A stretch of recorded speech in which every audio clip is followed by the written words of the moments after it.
人入廟拜神，嚟到動漫節轉身咯。3、2、1，尊重翻個傳統啊嘛。喂，咁啊，喂，坐下先。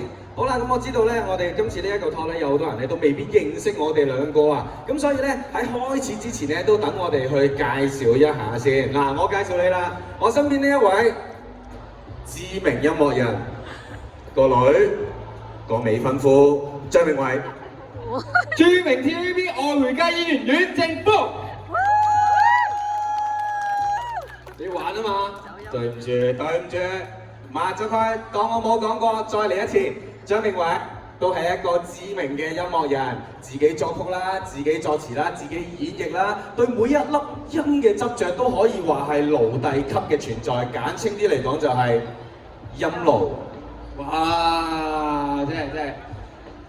咁我介紹下啦，阿峰佢一位藝術家、武術家、思想家，仲要係一個金牌司儀添啊！你話我哋呢啲叫做咩啊？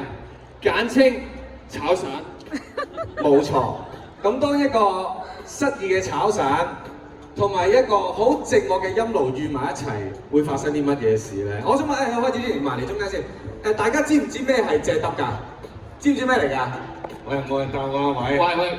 冇人答。喂，我唔知喎。你唔知就得啦，我淨係話俾你知。借得咧就係一個用廣東話二創嘅配音平台嚟嘅。咁至於借得嘅由來係點，你哋又知唔知啊？答唔知啊？唔知。OK，唔知係 very good 嘅。因為借得嘅由來同呢個世界好多個 BB 仔都係一樣，係一場意外嚟嘅。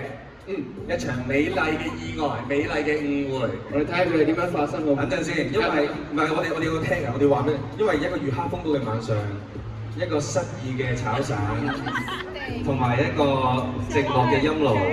我哋準備咗好耐，成晚做咗好耐嘅係，可以播嚟睇下。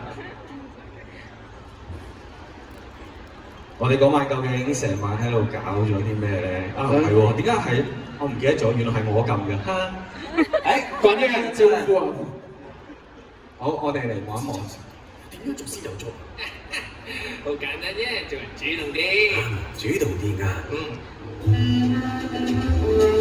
哎呀，你哋真係有蝦，你出咗上嚟公司話俾咗我做啊！我唔主動啊嘛，你有入過主動啊？嚇，正得。